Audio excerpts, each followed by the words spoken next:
अस्सलाम वालेकुम। मैं हूं मोहम्मद अकबर बाजवा। ईरान इस वक्त अपने सर्वाइवल की जंग लड़ रहा है। ईरान को इस वक्त एक एग्जिस्टेंशियल थ्रेट है और ये जो जंग ईरान लड़ रहा है बहुत ही शानदार लड़ रहा है। जो इंटरनेशनल मीडिया में जो रिपोर्ट्स हैं वो आपके साथ शेयर करता हूं।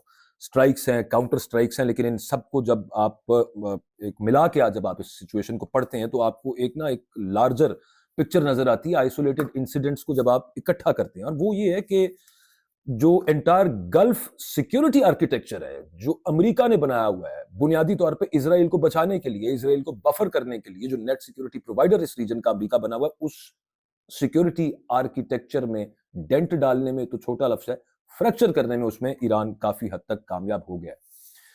अब आयतुल्लाह खामनाई साहब की शहादत के बाद ईरान ने तो ये क्लियरली ये बता दिया कि जनाब हमारी जो रेड लाइन थी वो तो आयतुल्लाह खामनाई शहीद थे, अब हमारी कोई रेड लाइन नहीं है और अब यहाँ पे नो होल्ड्स बार्ड है, यहाँ पे उसूल भी कोई नहीं है।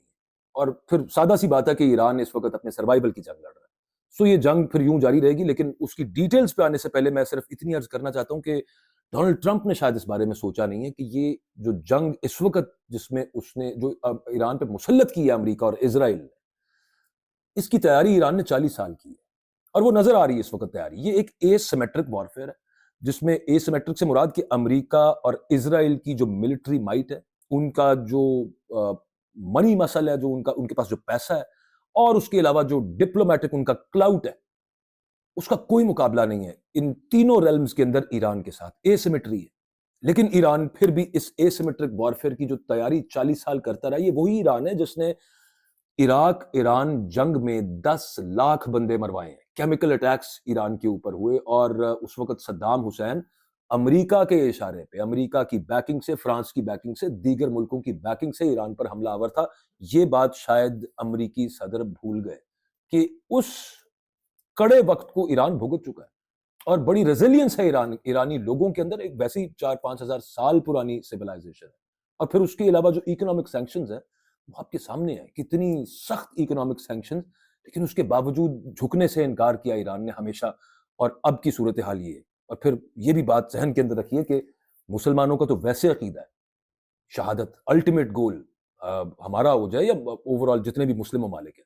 सो यहाँ पे ये बात बड़ी इंपॉर्टेंट कि अब ईरान इस वक्त जो गल्फ सिक्योरिटी आर्किटेक्चर को जिस तरह से फ्रैक्चर किया ईरान ने, मैं उसकी बात शुरू करता हूं। ये इंडिपेंडेंट वाकयात हैं, कई सारे स्ट्राइक्स हैं, काउंटर स्ट्राइक्स हैं, हम इन सबको मिला के पढ़ने की कोशिश करते हैं। सबसे पहले उसके अंदर आती है डिप्लोमेटिक लेयर। ये बड़ी इंपॉर्टेंट है। डिप्लोमेटिक लेयर में यहाँ पे फौजी नुकसान उतना नहीं है, लेकिन साइकोलॉजिकल नुकसान यहाँ पे बहुत बड़ा है। इरानियन जो सुसाइड ड्रोन्स हैं, जो कामाकाजी ड्रोन्स हैं, उसने, आपने खबर पड़ी होगी, उसने यूएस कॉन्सुलेट को हिट किया दुबई के अंदर। दुबई में एक होटल वगैरह भी हो, लेकिन इस वक्त चूंकि मैं डिप्लोमेटिक लेयर की बात कर रहा हूं तो मैं उसी के ऊपर फोकस्ड रहूंगा। फिर यूएस एम्बेसी कॉम्पाउंड रियाद के अंदर हिट हुआ। ये भी आपने गुज़श्ता एक रात दो रात पहले ये खबर आपने सुनी होगी। अब कल वॉशिंगटन पोस्ट के अंदर ये खबर आई है। वॉशिंगटन पोस्ट में ये दो नेशनल सिक्योरिटी रिपोर्टर्स जो हैं वॉशिंगटन पोस्ट के, एलन निकशिमा और जॉन हडसन, वो ये कहते हैं कि बुनियादी तौर पे it was the regional CIA station जो कि टारगेट हुआ है रियाद के अंदर। ये बहुत इंपॉर्टेंट चीज है और वो कैसे, वो मैं आपके सामने पेश खिदमत किए देता हूं। सबसे पहली बात यह है कि यहां पे फिजिकल डैमेज इंपॉर्टेंट नहीं है कि बिल्डिंग की छत में सुराख हो गया, उसकी छत कोलैप्स हो गई, वहां से धुआं उठ रहा था, वहां पे आग लग गई। ये सारी चीजें अपनी जगह पे, और वहां पे सीआईए के एजेंट मौजूद थे या नहीं थे ये भी मैटर नहीं करता। यहाँ पे मैटर यहाँ पे ये करता है कि इस तरह की जो डिप्लोमेटिक और इंटेलिजेंस फैसिलिटीज होती हैं, खासतौर पर इंटेलिजेंस फैसिलिटी, और वो भी सीआईए की, ये ट्रेडिशनली बड़ी हार्डन्ड होती हैं। एक तो वैसी मतलब स्ट्रक्चर चले हार्डन्ड हो अपनी जगह पे, लेकिन मैं हार्डन्ड इस सेंस के अंदर बात कर रहा हूं कि डिस्क्रीट, खुफिया, ये किसी को पता ना चले कि कहां पे लेयर्ड होती हैं। मिसाल के तौर पे अब यहां पे क्या सामने आ रहा है, स्टेट डिपार्टमेंट के सोर्सेज कंफर्म कर रहे हैं वॉशिंगटन पोस्ट के इन रिपोर्टर्स को कि बुनियादी तौर पे वो जो एम्बेसी कंपाउंड है उसके अंदर सीआईए का रीजनल स्टेशन था जो मेन टारगेट था। ये वॉशिंगटन पोस्ट रिपोर्ट कर रहा है। और फिर आगे ये कहा जा रहा है कि हाँ, वो जो मैं आपसे अर्ज कर रहा था कि बुनियादी तौर पे उसकी उसकी जहन में क्या होता है कि जनाब इतना लेयर्ड रखा हुआ, इतना खुफिया रखा हुआ, इतना डिस्क्रीट रखा हुआ है, हम अनटचेबल है। यहाँ पे इंपॉर्टेंस ये है कि साइकोलॉजिकल हिट, कि आप अनटचेबल भी नहीं है, नंबर 1। नंबर 2, आप इतने खुफिया भी नहीं है। हमारी इंटेलिजेंस गैदरिंग काफी बेहतर है और हमें पता है और प्रिसिजन के साथ हम वहां पे स्ट्राइक भी कर सकते हैं, डिस्पाइट द फैक्ट कि आपका हर तरह का इक्विपमेंट वहां पे मौजूद है उस स्ट्राइक को रोकने के लिए। लेकिन उसके बावजूद यहां पे स्ट्राइक हुई है, जैसे नेतन्याहू के ऑफिस पर स्ट्राइक हुई थी इजराइल में। सो ये है उसका एक diplomatic side of the Iranian war against, not Iranian war, ये ज्यादती होगी कहना, जो अमेरिका और इसराइल की जो जंग है, लेकिन उसके जवाब में जो जंग जिस तरह से लड़ रहा है ईरान, में उस सेंस में ये बात कर रहा था। अब मिलिट्री लेयर की तरफ आ जाते हैं। तो कतर की ministry of defence has reportedly confirmed कि एक अर्ली वार्निंग रेडार उसको इनऑपरेबल कर दिया है, ऑपरेट नहीं हो रहा वो कतर के अंदर, क्योंकि ईरान ने वहां पर अटैक किया है। अच्छा, ये जो अर्ली वार्निंग रेडार सिस्टम है, ये है ANFPS 132 ब्लॉक 5। ये रूटीन का सेंसर नहीं है, ये आम सेंसर नहीं है। ये अर्ली वार्निंग सिस्टम जो है ये 2013 में यहां पर इंस्टॉल हुआ था। 1.1 बिलियन डॉलर्स 2013 में 1.1 बिलियन डॉलर्स की लागत से यहां पे इंस्टॉल हुआ था। ये डिजाइन हुआ है एक्चुअली डिटेक्ट करने के लिए बैलिस्टिक मिसाइल्स को। बैलिस्टिक मिसाइल्स जो पहले ऊपर की ट्रेजेक्टरी लेते हैं और उसके बाद अपने टारगेट को लॉक करते हैं, ये उनको डिटेक्ट करने के लिए डिजाइन हुआ ये सेंसर। और ये 5000 किलोमीटर दूर से भी डिटेक्ट कर लेता है मिसाइल को। यानी पाकिस्तान में भी अगर कोई मिसाइल उड़े तो ये सिस्टम जो कतर में पोजीशन था ये उसको भी डिटेक्ट करने की सलाहियत रखता है।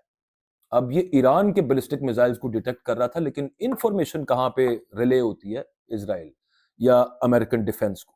सो डायरेक्टली अटैक तो नहीं कर रहे ये ममालिक, ईरान भी यही कह रहा है, लेकिन दूसरी तरफ जो इजराइल पर वो अटैक करना चाहता है उसकी राह में बहुत बड़ी रुकावट है, क्योंकि इस तरह के सेंसिंग सिस्टम्स, डिटेक्टर्स इस एरिया के अंदर मौजूद हैं। बार कैफ खबर ये है कि अल उदैद एयर बेस पे ये पोजीशन था और जो लार्जेस्ट मिलिट्री इंस्टॉलेशन है इस रीजन के अंदर, और ये कॉर्नर स्टोर समझी जाती है जो थिएटर लेवल मिसाइल वार्निंग्स होती हैं उनकी। लेकिन इस सिस्टम को इनऑपरेबल कर दिया है ईरान ने कतर के अंदर। आगे आ जाइए।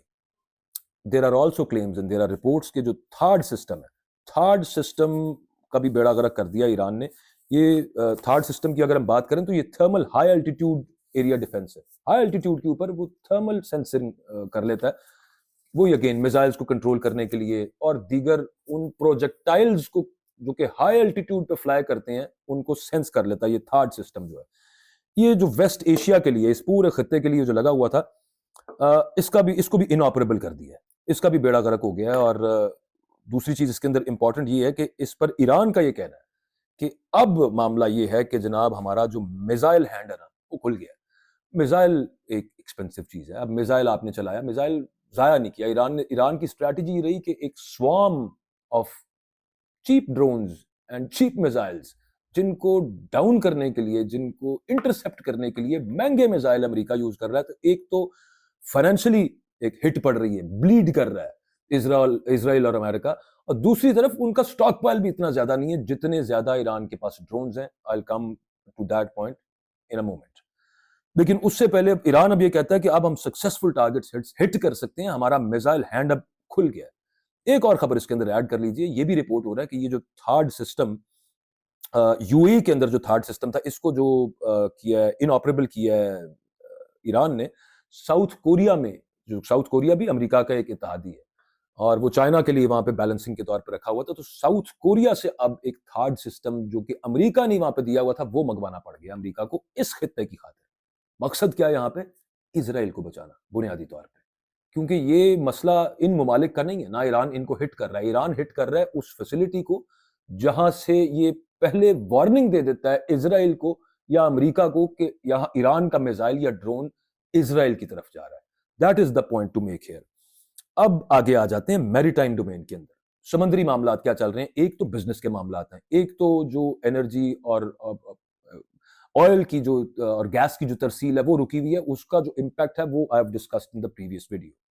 यहां पे मैं एक और मैरीटाइम डोमेन के अंदर जो मिलिट्री मामला हैं उनको डिस्कस करने लगा, और यहां पे ईरान ने क्या किया। सुना होगा आपने जो डोनाल्ड ट्रंप ने फरमाया था कि a big beautiful armada is headed towards Persian gulf. वो यूएसएस अब्राहम लिंकन जो अमेरिका की प्रेस्टीज, अमेरिका की शान शौकत की गवाही देती है कि जनाब ये बहरी बेड़ा जो कि न्यूक्लियर आर्म्ड है और यहां से इससे जहाज उड़ सकते हैं और ये तो मुल्क तबाह कर देता है। लास्ट टाइम इराक वॉर के अंदर यूज हुआ था। और जो इराक का मामला बना था, हाल बना था, वो स्टेशन था ईरान के कोस्ट लाइन से 200-250 किलोमीटर अंदर, चाबहार से 200-250 किलोमीटर अंदर तक, कि जहां से वो ईरान के अंदर अटैक्स कैरी कर सकता था। रिपोर्ट्स ये हैं कि 4 क्रूज मिसाइल्स से वो टारगेट हुआ और भागने पर मजबूर हो गया, रिट्रीट करने पर मजबूर हो गया।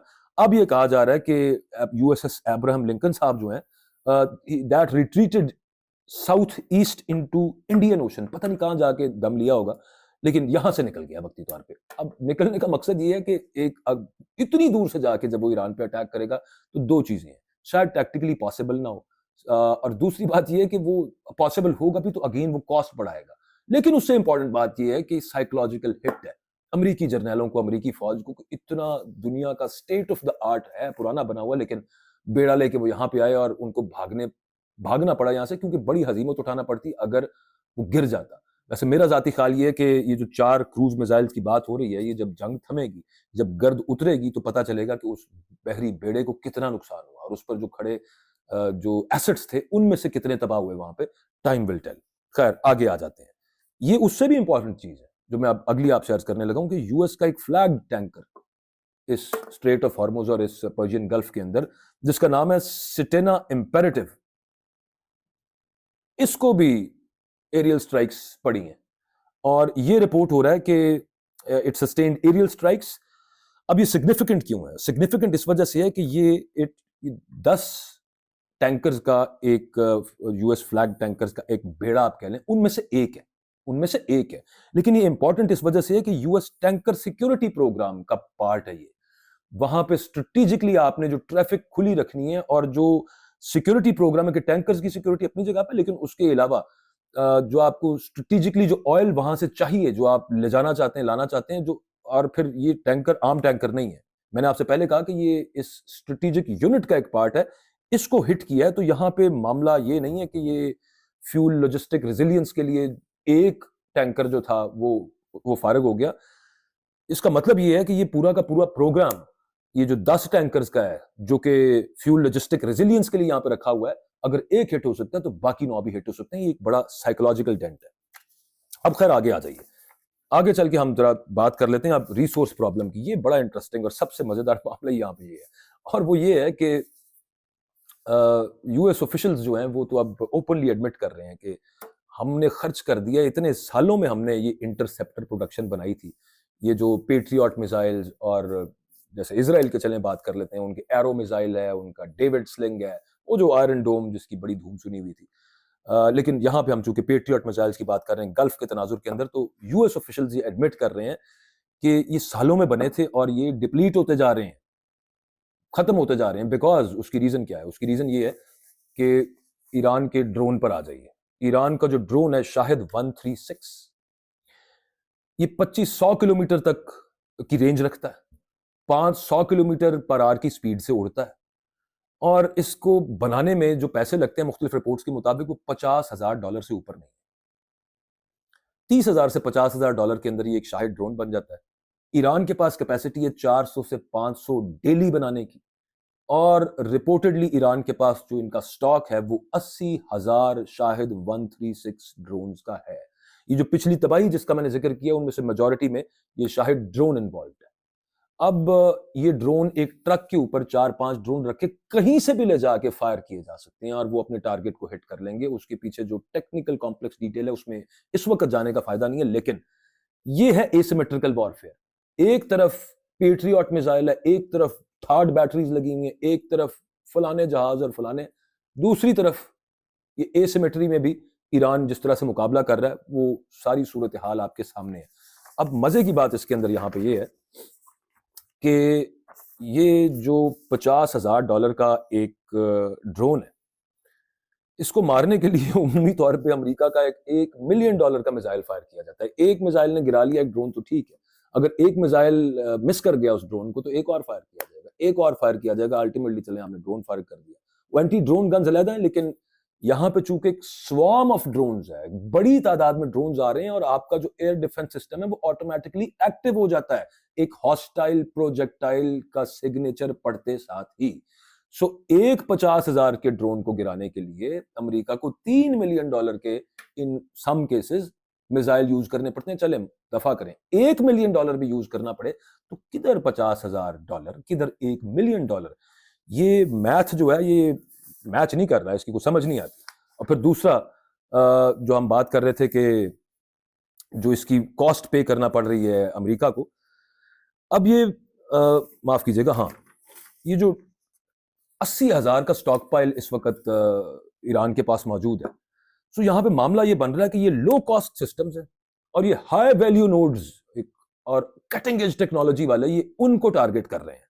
सूरत हाल इस वक्त ये बनी हुई, अब आप सिर्फ इसका अंदाजा यूं लगाएं कि एक ड्रोन ने $30,000, $50,000 का जो एक ड्रोन है, उसने 300 मिलियन के लॉन्ग रेंज रेडार साइट को बहरेन में हिट किया। Let that sink in. $30,000 से $50,000 का एक ड्रोन हिट उसने किसको किया? बहरेन के अंदर लॉन्ग रेंज रेडार साइट। कितने की है वो? $300 मिलियन की। अब यहां पे थोड़ा सा इफ वी स्टेप बैक और देखें कि इस वक्त सूरत हाल वहां पे क्या चल रही है, लेकिन उससे पहले मुझे याद आ गया कि ईरान, जो मैं आपसे बात कर रहा था कि ईरान ने कहा इसने हमारा मिसाइल हैंड खोल दिया है, जो हमने ये सेंसर्स और रेडार और बाकी डिटेक्शन सिस्टम्स को जो नाकारा किया यहाँ पे। फॉक्स न्यूज ने ये रिपोर्ट किया है कि टेल अवीव में एक बराज ऑफ मिसाइल्स, एक वो आपने वीडियोस शायद देखी हो कि मतलब जिस तरह से वहां पे ड्रोन्स और फ्रेगमेंटेड मिसाइल्स जिस तरह से टेल अवीव के ऊपर गिरे हैं। पहले क्या होता था? पहले वहां पर मामला ये होता था कि पार्शली लोगों को शेल्टर लेना पड़ता था। जिस एरिया के अंदर है वहां के सायरन्स बजे हैं, क्योंकि ट्रेजेक्टरी पता चल जाती है कि इसने यहाँ पे गिरना है। इतने मिसाइल आ रहे हो तो आपको ट्रेजेक्टरी पता नहीं चल पाती। कंप्लीट 10 मिलियन की पॉपुलेशन जो है, it has to go for cover. उसको पता नहीं बंकर शंकर में घुसते होंगे या नीचे कहां पे जाते होंगे, वहां पे घुसना पड़ता है। अब जो ईरान हमले कर रहा है वहां पे, और ये फॉक्स न्यूज रिपोर्ट कर रहा है कि ये किया क्या है। फॉक्स न्यूज ये भी बताता है कि ईरान ने डिलिबरेटली पुराने मॉडल यूज किए हैं ताकि वो यूएस के जो एयर डिफेंस सिस्टम है, जैसे पेट्रियट, ये थार्ड वगैरह जो है, इनको पहले फर्क कराए, उसके बाद असल हथियार जो है वो ईरान ने इसके बाद निकालने हैं। आखिरी बात के ऊपर आ जाए अब थोड़ा सा, इफ यू स्टेप बैक, एक पूरा जब हम पैटर्न देखते हैं तो क्या है कि डिप्लोमेटिक कॉम्पाउंड्स हिट हुए हैं, अर्ली वार्निंग रेडार जो है उनको इनऑपरेबल कर दिया है, मिसाइल डिफेंस बैटरीज थका दी हैं इस वक्त ईरान ने, और इंटरसेप्टर इन्वेंटरी जो है, यानी कि ये वो मिसाइल्स के जो इंटरसेप्ट करके प्रोजेक्टाइल्स को गिराते हैं, वो भी इस वक्त उनकी जो वो कम होता जा रहा है, उनके ऊपर वजन बहुत ज्यादा आता जा रहा है, उनके ऊपर बोझ बहुत ज्यादा आता जा रहा है। हाँ, एक चीज मैं बीच में मिस कर गया, माफ कीजिएगा, और वो यहां पर थी कि इस वक्त यूएई के पास तकरीबन एक वीक का शायद स्टॉक रह गया हो इंटरसेप्टर्स का, और इसी तरह से कतर के पास शायद 4 को दिन का रह गया हुआ है। ये यहाँ पे बात यूएई और कतर की नहीं हो रही, यहाँ पे बात इजराइल के डिफेंस के तनाजुर में मैं ये बात कर रहा हूँ। ईरान का मकसद यहाँ पे कतर और यूएई को हिट करना है भी नहीं, मकसद यहाँ पे इजराइल का डिफेंस है अमेरिका के लिए। सो जो स्टॉक पाइल है इन इंटरसेप्टर्स का, वो इन ममालिक के पास, यूएई और कतर के पास स्पेशली, ये रिपोर्ट हुआ कि एक के पास 1 हफ्ते का और एक के पास 4 दिन का रह गया हुआ है। ये अमेरिका को रिप्लेनिश करना पड़ेगा, और फिर again at the cost of what?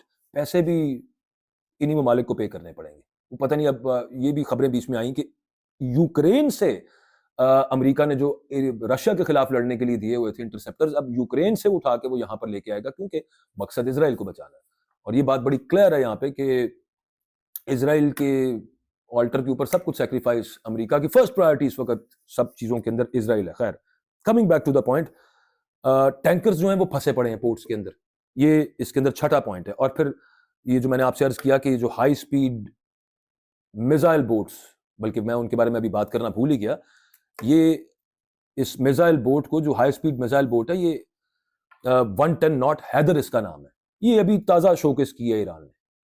और इनका काम क्या है? ये A2D2 डॉक्ट्राइन, यानी कि एंटी एक्सेस और एरिया डिनाइल, एक बड़ा जो थ्रेट है समंदर के अंदर, वो किसी बड़े वॉरशिप की सूरत में हो या किसी और सूरत के अंदर, उसको एक छोटी सी कश्ती जो कि हाई स्पीड है और उसके ऊपर माउंट हुआ है एंटी शिप क्रूज मिसाइल, फिर अगेन एक बिलियंस ऑफ डॉलर्स का बेड़ा खड़ा हो, और दूसरी तरफ एक चंद हजार या चलें चंद लाख डॉलर की एक छोटी हाई स्पीड बोट हो जिसके ऊपर एंटी शिप क्रूज मिसाइल हो, और वो बोट्स हो काफी बड़ी तादाद के अंदर, तो क्या मामला बनता है उसको आप खुद इमेजिन कर सकते हैं। तो इन सब चीजों को जब आपस में मिलाते हैं तो समझ ही आती है कि जो मॉडर्न डेटरेंस है, मॉडर्न वॉरफेयर जो है, और खासतौर पर जिस तरह से ईरान और एसिमेट्रिकली लड़ रहा है। जितनी माइट है, मैं अगेन फिर आई रीइटरेट, अमेरिका की और इसराइल की और इत्तेहादियों की, वो ईरान की कहाँ पे?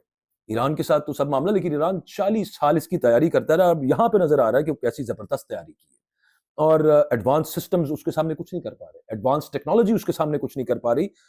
इकोनॉमिकली, इंडस्ट्रियली और खास तौर पे साइकोलॉजिकली अंडर प्रेशर सस्टेन करना ऐसे एसिमेट्रिकल वॉरफेयर में ईरान जैसी टेक्नोलॉजी को, जहां पे कम पैसों की चीज, कम लागत की चीज, एक मॉडर्न टेक्नोलॉजी को जो कि बड़ी महंगी, बड़ी फैंसी और बड़ी कॉम्प्लेक्स है तो सही, लेकिन अगर फारिग कर दे तो क्या फायदा इस तरह की जंग का? तो सूरत हाल जंग की इस वक्त इस तरफ जा रही है, और ये जो सिस्टम्स है ना, वो चोक हुए में है। फाइनेंस का कह लें आप, एनर्जी का कह लें, मिसाइल्स की समझ नहीं आ रही कि और कितने बनाने हैं। और इसमें बड़ी सादा सी बात सिर्फ ये होती है कि ये जो मिसाइल्स वाला मामला है, अगर आपकी मैन्युफैक्चरिंग, आपकी फायरिंग कैपेसिटी से मैच नहीं करती, तो फिर वक्त आपका सबसे बड़ा दुश्मन है, क्योंकि वो मिसाइल स्टॉक माइल खत्म हो जाएगा। उसके बाद क्या किया जाए? उसके बाद कुछ नहीं हो सकता। सूरत हाल यहाँ पे बनी हुई है, ये एग्जैक्ट है अभी तक जो ईरान ऑन द बैटलफील्ड जो कर रहा है। लेकिन दूसरी तरफ जो B-1 बॉम्बर से बमबारी हो रही है, कि जो ईरान के मिसाइल स्टॉक पाइल्स हैं, जो deep beneath the surface of earth कहीं पे होंगे, उनको तबाह करने के लिए जगह जगह पे बमबारी है, कारपेट बॉम्बिंग हो रही है, वो डीप पेनिट्रेटर्स वहां पे बॉम्ब किए जा रहे हैं। लेकिन अभी तक अगर मिसाइल्स फायर हो रहे हैं, तो इसका मतलब है कि वो ईरान की तैयारी पूरी है, और वो अभी तक खत्म नहीं कर सके उस कैपेसिटी को ईरान की, इसराइल और अमेरिका दुनिया के सुपर पावर मिल के भी। आखिरी बात उसके अंदर ये है कि जो स्ट्रेटेजिक क्वेश्चन है, ईरान बच के चला जाता है अगर इस जंग में से, तो ये भी इसराइल को कबूल नहीं है, ये अमेरिका को भी कबूल नहीं है, इसकी जितनी मर्जी बड़ी कॉस्ट पे करनी पड़े। सो क्या अमेरिका के अंदर ये सोच भी पाई जा रही है कि ईरान के ऊपर किसी किस्म का टैक्टिकल वॉरहेड से, यानी कि एक छोटे दर्जे का न्यूक्लियर हमला किया जाए? बिल्कुल पाई जा रही है। और उसके हवाले से थिंक टैंक्स क्या कहते हैं, उसके हवाले से अमेरिका के अंदर इस वक्त क्या बातें हो रही हैं, और क्या मुज़मिरात होंगे उसके अमेरिका के अपने इंटरनल पॉलिटिक्स के ऊपर, वो मैं इंशाल्लाह आपसे अगली वीडियो में डिस्कस करता हूँ। इजाज़त दें। अल्लाह हाफ़िज़।